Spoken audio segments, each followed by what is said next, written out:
¿Qué sabes de los acuerdos de paz? According to the peace for government here in Salvadorian is before, but 1999 must be. Se realizaron después de un grave conflicto aquí en el país. El acto de la guerra es el acto más horroroso que puede cometer el ser humano. Everywhere, for the one political, to the arena, to the FMLN, the políticos, they've been working for I don't know what though.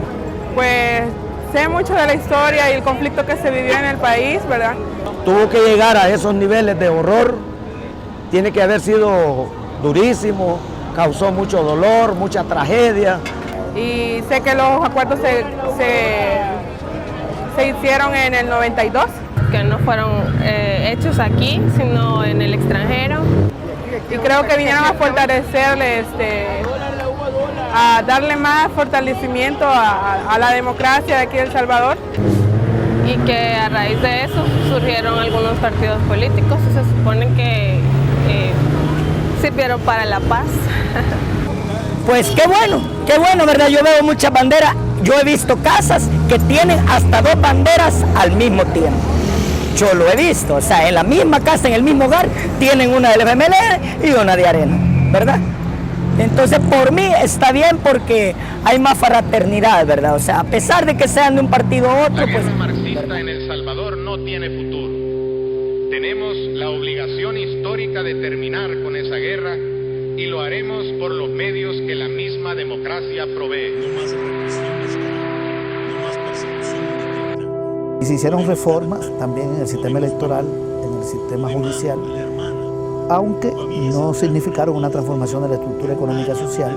Y en estos momentos estamos viendo al presidente de la República fuera de protocolo saludando a la delegación del Frente Farabundo Martí para la Liberación Nacional, el primer encuentro directo, precisamente el día en que se firma la paz.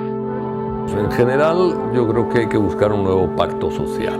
Este país no funciona con los recursos que tiene, ni con las instituciones que tiene, para cumplir con los derechos básicos de la ciudadanía.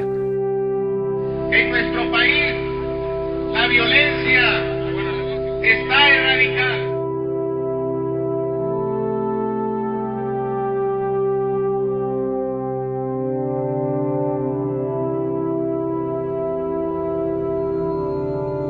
No solo por lo que está ocurriendo en estos momentos, que se puede medir sobre todo pues por el número de muertos que hay cada día.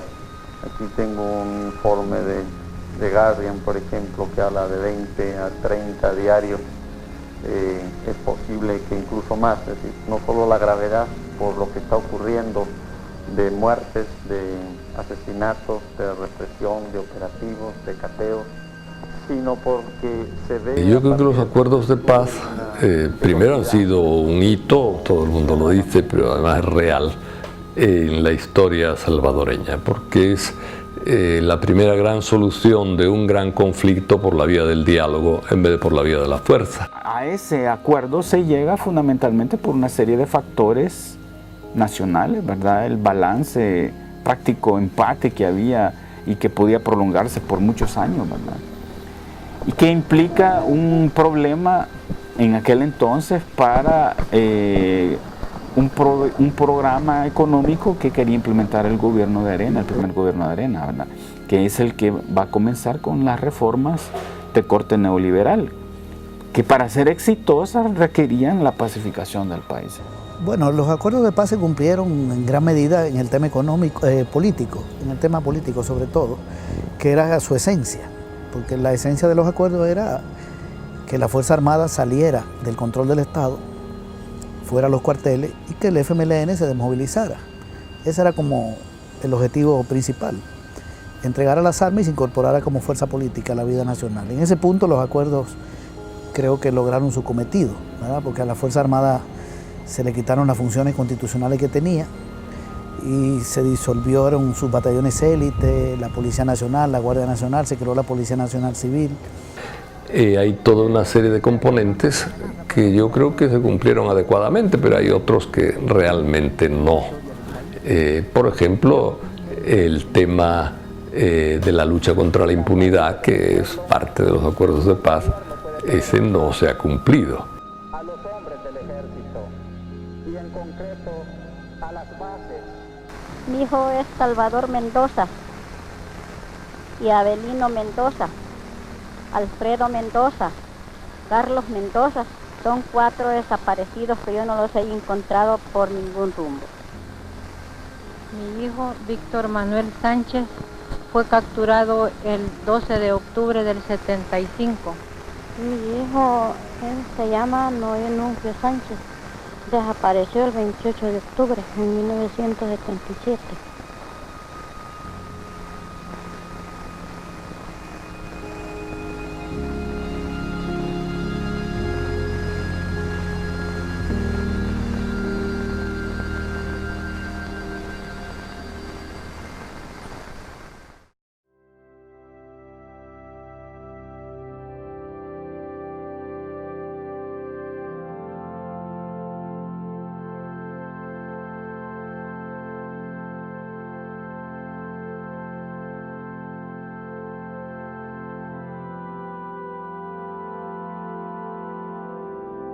Se hicieron reformas también en el sistema electoral, en el sistema judicial, que fueron positivas.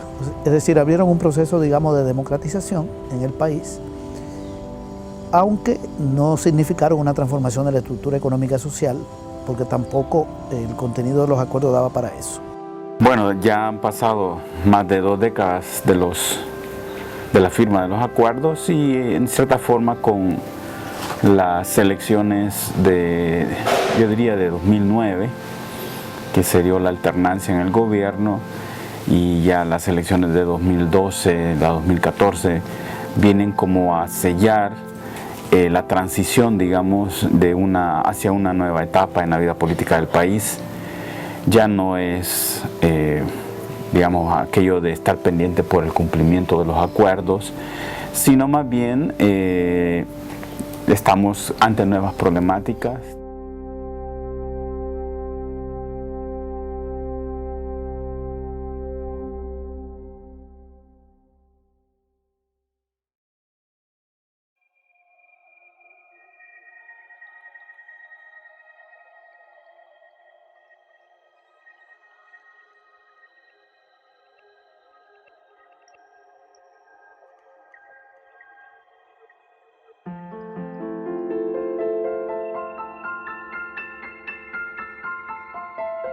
Durante la guerra lo único que había ese fuego cruzado entre la Fuerza Armada y la guerrilla.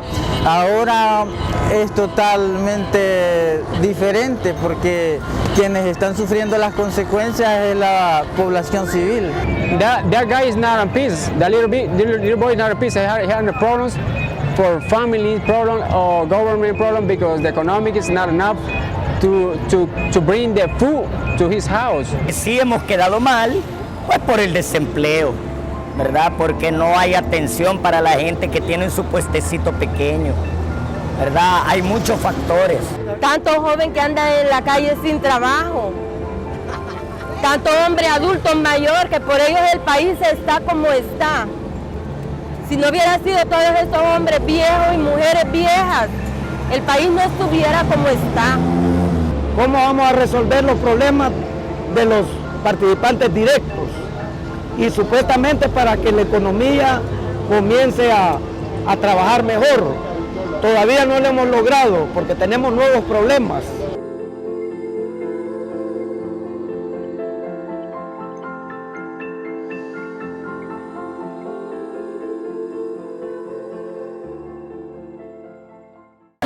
Solo belleza, dólar. Venga.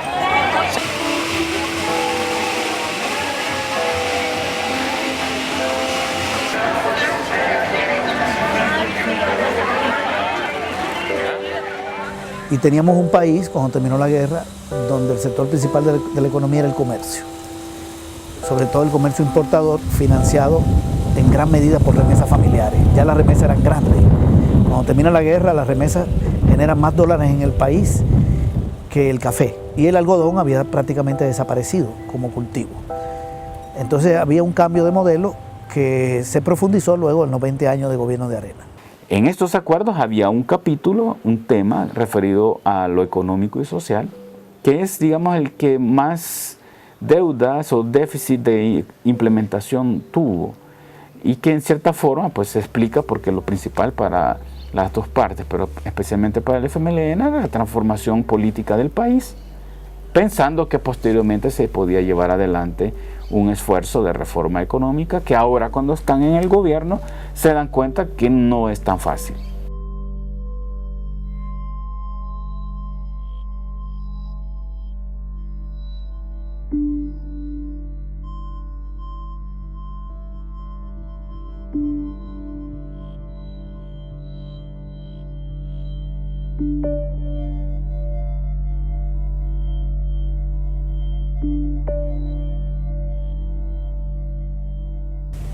Hasta cierto punto, porque hay concentración de la riqueza, hay pobreza, ya no está el tema agrario, que era uno de los temas más graves de los años 70, 60, la gran concentración de la tierra y la presión del campesinado. Ha habido una emigración muy grande hacia la ciudad, hacia el exterior, entonces la conflictividad social en el campo bajó. Los esfuerzos que ha habido, bueno, pues hubo una reunión del Foro Económico Social, ¿verdad? Y después los dos puntos de la historia de El Salvador que yo considero que se acercaron a ese diálogo sobre la realidad y la problemática económica y social fueron el Plan de Nación que organizó Calderón Sol y el Consejo Económico Social que organizó Mauricio Funes. Pero en cierta forma en el gobierno estaban representados los intereses empresariales.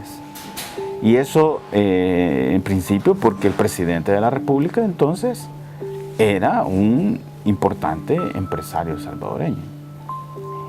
El siguiente gobierno, el que le toca prácticamente implementar los acuerdos, también tiene un presidente que es de la élite empresarial salvadoreña. Eso quiere decir que en cierta forma los intereses empresariales estaban siendo protegidos con el proceso de diálogo, negociación e implementación de los acuerdos. Durante el gobierno de Arena se privatizaron 33 empresas. En los 4 gobiernos se hizo una reforma tributaria a favor de los ricos, le quitaron a los cafetaleros los impuestos, a los exportadores de azúcar, el impuesto a la propiedad también fue eliminado y se redujo el impuesto sobre la ganancia de las empresas de 35 a 25. Y para que el Estado recaudara se puso el IVA, con un 10% con Cristiani, se elevó a 13% con Calderón Sol y se extendió a muchos productos de la canasta básica y la medicina, los lácteos, etc. Y estamos ahora ante nuevos desafíos que tienen que ver fundamentalmente con temas de seguridad, la seguridad de los ciudadanos y con el tema de el estancamiento, digamos, de la economía y la falta de oportunidades para jóvenes para encontrar trabajo, la falta de oportunidad para las familias para encontrar ingresos y empleos dignos.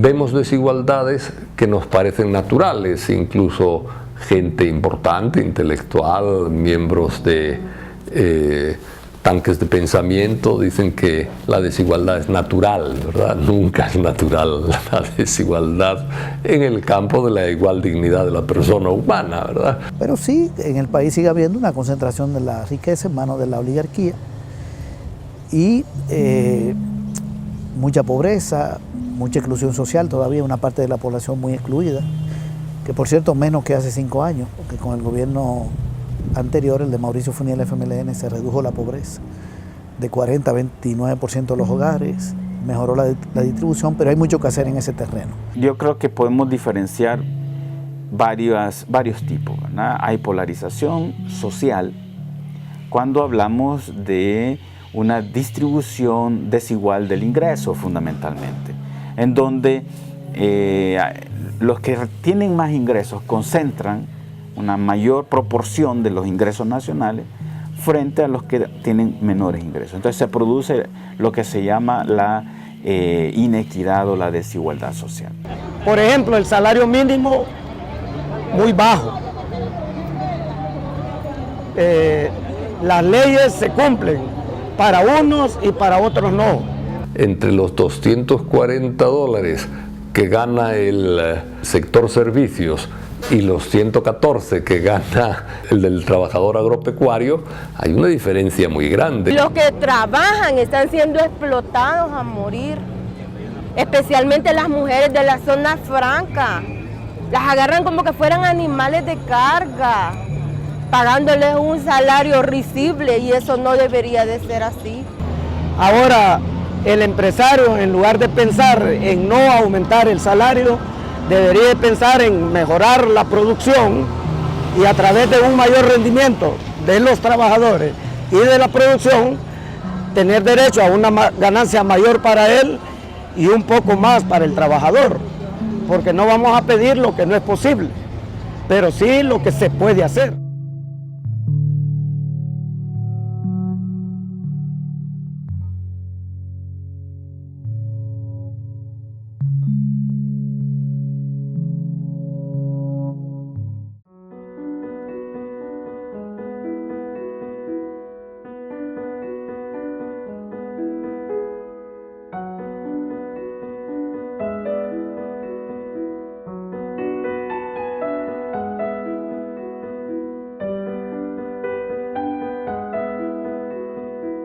Yo pienso que habría que modificarlos, porque ya 23 años, o sea, aquel tiempo ya pasó, ¿verdad? Y ahora ya estamos viviendo otra época. Se deben de hacer unos segundos acuerdos, pero tomando en cuenta las opiniones de todos. Hay que limpiar unos, borrar otros y cambiar la página. La gente siempre sigue viviendo en el pasado, no ve un paso hacia el futuro. Y si no ven hacia el futuro, vamos a seguir en el pasado, en ese pasado de conflicto, de muerte y de todo. O sea. Porque aquí siempre opinan los mismos y se hace lo que dicen los que opinaron. Y el resto que opinó no se dice ni se hace.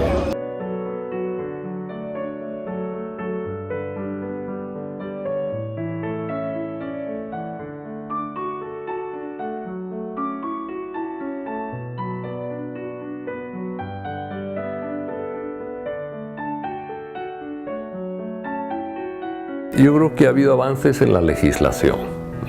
La legislación de protección de menor, la legislación en favor de la mujer, los tribunales familiares, después todo el avance de legislación, la ley de acceso a la información pública y la transparencia. En términos de funcionamiento de instituciones, aquí hay que diferenciar, ¿verdad? Instituciones que se encargan de la parte más formal. Después ha habido avances menores en la institucionalización, porque se dan leyes y se ponen instituciones. Deberíamos de hacer un análisis de entre todas las leyes que se han aprobado, reformas legales que se hayan hecho, desde los acuerdos de paz hasta la fecha. ¿Cuántas de esas han tenido resultados positivos para los sectores más precarios o que en condiciones más precarias del país?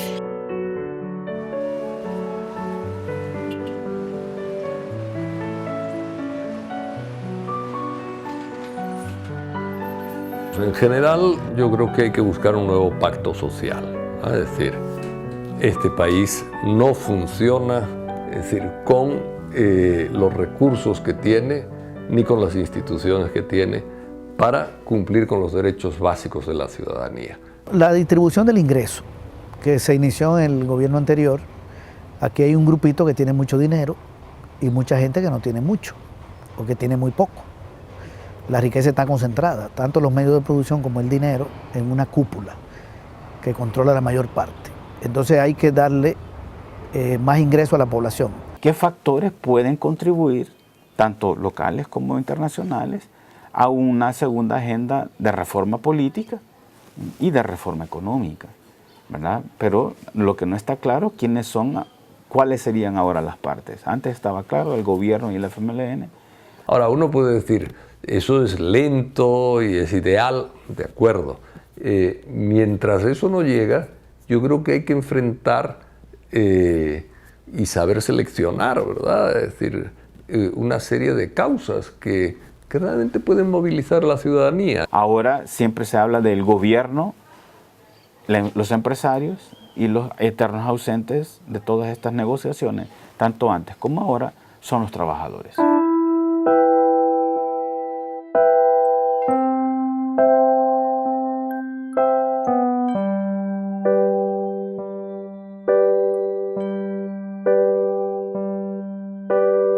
Aquí los problemas ya no son de la derecha ni de la izquierda. Los problemas son de todos los salvadoreños, ricos y pobres. Hay que escuchar a las personas jóvenes. Hay que escuchar a los nuevos talentos y los bichos y las bichas tienen una gran cabeza brillante. Ignoramos de que si nos uniéramos en vez de debatir unos contra otros, si nos uniéramos. Si usted conversa con un bicho, ese bicho a usted lo va a dejar con la boca abierta de ver el sentido que él tiene del país. Sí, yo creo que hacer acuerdos, vaya, por ejemplo, que ahorita la derecha y la izquierda siempre están peleando, si estuvieran un poquito más de acuerdo, llegaríamos a ser un país diferente. Hay que hacer un cambio generacional, fuera todos los que ya participaron, que vengan otras mentes, que lo hagan como lo han hecho los anteriores, o mejor, o si ustedes quieren peor, pero que no sean los mismos, que en realidad merezcamos respirar democracia. El país no avanza porque todos nos estancamos, todos nos sentamos a ver qué hace aquel.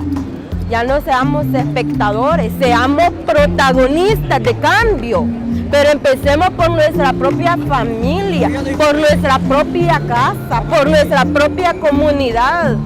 Seamos generadores de cambio, porque así va a avanzar nuestro